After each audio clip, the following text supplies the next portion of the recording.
अस्सलाम वालेकुम स्टूडेंट्स।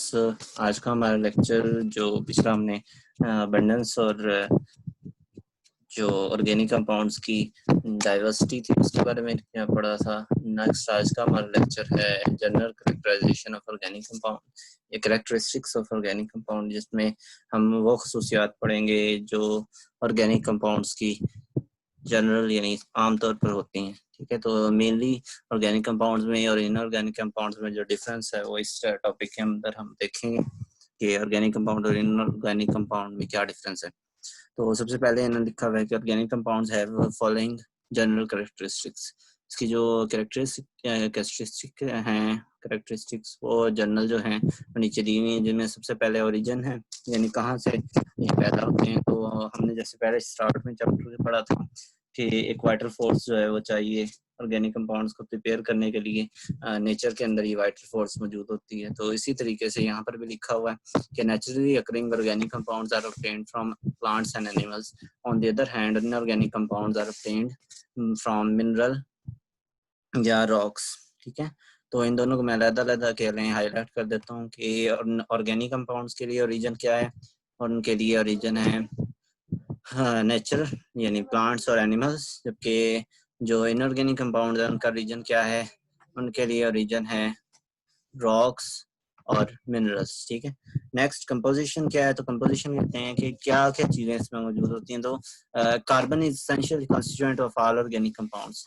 जितने भी ऑर्गेनिक कंपाउंड्स हैं कार्बन जो है वो कॉन्स्टिट्यूएंट होता है, और उसके साथ कार्बन के साथ कुछ एलिमेंट्स जैसे hydrogen, nitrogen, oxygen, halogen, sulphur etcetera, ये सारे के सारे जो हैं ये कंपोजिशन के लिहाज से ऑर्गेनिक कंपाउंड का हिस्सा है। ठीक है, और दूसरी तरफ अगर ऑन द अदर हैंड देखें तो मैं उसको हाईलाइट कर देता हूँ कि इनऑर्गेनिक कंपाउंड्स क्या होते हैं। तो इनऑर्गेनिक कंपाउंड्स आर अब made up of almost all elements in the periodic table so far, यानी तमाम एलिमेंट्स तकरीबन जो हैं वो इनऑर्गेनिक कंपाउंड्स के हिस्से में आते हैं। ठीक है, और इनऑर्गेनिक कंपाउंड क्योंकि सारे एलिमेंट्स तकरीबन जो हैं वो इनऑर्गेनिक कंपाउंड्स में आते हैं, तो कार्बन के वो एलिमेंट्स मतलब कार्बन के वो कंपाउंड्स भी आते हैं जो कोवलेंट नहीं है, जैसे कार्बोनेट्स, बाइकार्बोनेट्स, उसके अलावा कार्बन मोनोऑक्साइड, ये सारी की सारी जितने भी कंपाउंड हैं ये हैं कार्बन वाले, लेकिन ये भी इनऑर्गेनिक कंपाउंड में आते हैं क्योंकि इनके अंदर कोवलेंट बॉन्ड जो है कार्बन हाइड्रोजन वाला मौजूद नहीं होता। उसके बाद आगे कोवलेंट लिंकेज की बात करें तो कोवलेंट लिंकेज क्या होता है कि ऑर्गेनिक कंपाउंड्स के अंदर जो बॉन्ड होते हैं वो कौन से बॉन्ड होते हैं, कोवलेंट बॉन्ड होते हैं, और ये पोलर भी हो सकते हैं और नॉन पोलर भी हो सकते हैं। तो हम ये कह देते हैं कि ऑर्गेनिक कंपाउंड्स कोवलेंट होते हैं और पोलर भी हो सकते हैं और नॉन पोलर भी, जिसमें एग्जांपल हमने पीछे पढ़ी थी कि हाइड्रोजन गैस जो है वो नॉन पोलर है, तो सॉरी मीथेन गैस है जो वो नॉन पोलर है। तो जो अगर हम एग्जांपल ले लें CH3Cl तो ये पोलर हो जाएगा। तो इस तरीके से डिफरेंट एग्जांपल्स हैं जो पोलर नॉन पोलर की आप आगे पढ़ेंगे स्टेप्स में।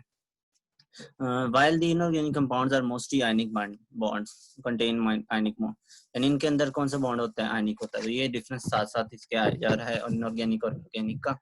नेक्स्ट है सॉल्युबिलिटी। तो जैसा कि आपने पहले फोर्थ चैप्टर में 9th के पढ़ा हुआ है कि जो ऑर्गेनिक कंपाउंड है वो नॉन पोलर ज्यादा है, पोलर बहुत कम है, रेयर है पोलर। तो जो नॉन पोलर हैं ऑर्गेनिक कंपाउंड वो तो नॉन पोलर में सॉल्युबल होंगे, जैसे कि अल्कोहल, ईथर और बेंजीन या कार्बन डाइसल्फाइड। तो यहाँ पर लिखा हुआ है कि organic compounds having non polar linkage are soluble in organic solvents like alcohol, ether, benzene, carbon disulphide etcetera. ठीक है, जबकि उसकी दूसरी तरफ जो आयनिक कंपाउंड्स हैं वो क्योंकि पोलर होते हैं तो वो फिर वाटर जैसे पोलर सॉल्वेंट्स में सॉल्युबल होते हैं क्योंकि आयनिक बॉन्ड है उनके अंदर। ठीक है, तो आयनिक बॉन्ड जो है वो पोलैरिटी में सबसे हाई 1.7 इलेक्ट्रोनेगेटिविटी डिफरेंस से ज्यादा होता है, तो आयनिक बनता है बॉन्ड। तो इतनी ज्यादा पोलैरिटी की वजह से ये पानी में सॉल्युबल होते हैं। नेक्स्ट इलेक्ट्रिकल कंडक्टेंस, ये पानी ये अपने अंदर से करंट जो है वो गुजार सकते हैं या नहीं। तो क्योंकि मैंने अभी बताया कि जो कोवलेंट कंपाउंड्स होते हैं, कोवलेंट कंपाउंड्स बेसिकली उनके बॉन्ड स्ट्रांग होते हैं, उनमें आयन जल्दी प्रोड्यूस नहीं होते, तो फिर क्या होगा, ये पुअर कंडक्टर होंगे। तो लिखा है due to presence of covalent bond, उनके अंदर जो कोवलेंट बॉन्ड होते हैं उनकी वजह से organic compounds are poor conductor of electricity. ये इलेक्ट्रिसिटी के क्या है, पुअर कंडक्टर है। तो मैं इसको हाईलाइट कर देता हूँ, ये इसका जो है ऑर्गेनिक कंपाउंड के लिहाज से आंसर है। जबकि inorganic compound whereas inorganic compound being ionic in nature और good conductor of electricity in molten and aqua state. Aqua state या मोल्टन स्टेट के अंदर ये क्या होते हैं, अच्छे कंडक्टर होते हैं। ये भी आप पीछे सिलेबस में पढ़ चुके हैं। Next melting and boiling point देखें तो आपने कभी कंपेयर किया हो सोडियम क्लोराइड को और मीथेन गैस को। मीथेन गैस है ऑर्गेनिक कंपाउंड, सोडियम क्लोराइड है इनऑर्गेनिक कंपाउंड। तो जो ऑर्गेनिक कंपाउंड है जैसे मीथेन, उसको हल्की सी चिंगारी लगे तो आग जलना शुरू हो जाती है, यानी वो बहुत ज्यादा कह लें कंबस्टेबल है। और दूसरा अगर आप मीथेन की ही एग्जांपल लें सोडियम क्लोराइड से, सोडियम क्लोराइड क्या है, सॉलिड फॉर्म में है और मीथेन गैस किस फॉर्म में है, गैस की फॉर्म में। यानी कि ज्यादातर ऑर्गेनिक कंपाउंड जो है वो लो मेल्टिंग और बॉइलिंग पॉइंट रखते हैं, क्योंकि उनके दरमियान जो कह रहे लिंक हैं, जो उनके कोवलेंट बॉन्ड्स हैं, वो कोवलेंट बॉन्ड के जो कह लें बनने वाले कंपाउंड है वो इतने ज्यादा हैवी नहीं होते, इतना बड़ा वो क्रिस्टल लेटर्स नहीं होता as compare to inorganic compound. तो यही चीज यहाँ पर लिखी है कि ऑर्गेनिक कंपाउंड जनरली क्या होते हैं, organic compounds have low melting and boiling points and are volatile in nature. Volatile कहते हैं कि हवा में आसानी से एवेपोरेट हो जाते हैं। और दूसरी तरफ on the other hand ionic compound क्या है, इनके मेल्टिंग और बॉइलिंग पॉइंट ज्यादा होते हैं। जैसे आपने पढ़ा था कि 801 डिग्री सेल्सियस के करीब NaCl का मेल्टिंग पॉइंट है और 1413 डिग्री सेल्सियस के करीब जो NaCl का है बॉइलिंग पॉइंट। ये एक एग्जांपल है, बड़ी बड़ी एग्जांपल्स भी मौजूद हैं जो आयनिक कंपाउंड्स की हैं जिनके अंदर हाई बॉइलिंग और मेल्टिंग पॉइंट होते हैं। ठीक है, आगे स्टेबिलिटी, स्टेबल है या नहीं, तो क्योंकि मेल्टिंग और बॉइलिंग पॉइंट इतने कम है तो फिर स्टेबिलिटी भी उतनी ही कम है। तो लिखा हुआ है लो मेल्टिंग और बॉइलिंग पॉइंट है, इसलिए लेस स्टेबल है। ठीक है, तो दे आर लेस स्टेबल क्योंकि इनके मेल्टिंग और बॉइलिंग पॉइंट क्या हैं, वो कम है। ठीक है, तो इस लिहाज से इसका आंसर क्या बनेगा कि इनका मेल्टिंग और बॉइलिंग पॉइंट कम है, इसलिए ये लेस स्टेबल है।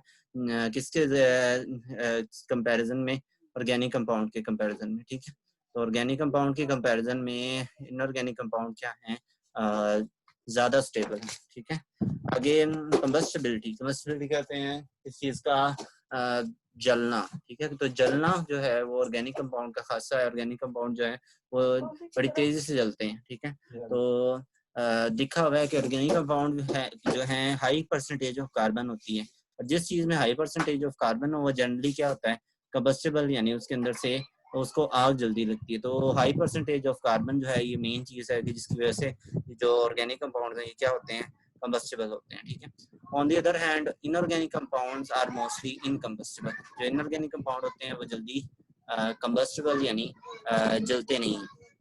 आगे आइसोमरिज्म तो वो तो खासा है ही ऑर्गेनिक कंपाउंड्स का, कि इनका स्ट्रक्चर फार्मूला डिफरेंट होता है, जो मॉलिक्यूलर फार्मूला है वो सेम है। तो यहाँ पर लिखा है main characteristic of organic compound which differentiate from inorganic substance is their tendency to exhibit phenomena of isomerism.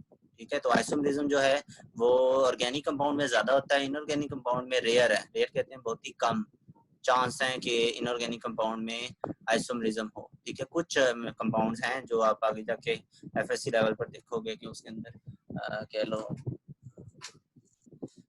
कि आइसोमरिज्म होती है। ठीक है, आगे रेट ऑफ रिएक्शन जो है, तो रेट ऑफ रिएक्शन को देख लेते हैं। जैसे कि आपको पीछे मैंने मल्टीपल बॉन्ड वगैरह और उसके अलावा कार्बन कार्बन बॉन्ड की स्ट्रेंथ देखी थी हमने, तो हमने ये देखा था कार्बन कार्बन स्ट्रेंथ जो है वो ज्यादा है, कोवलेंट लिंकेज जो है वो मजबूत है।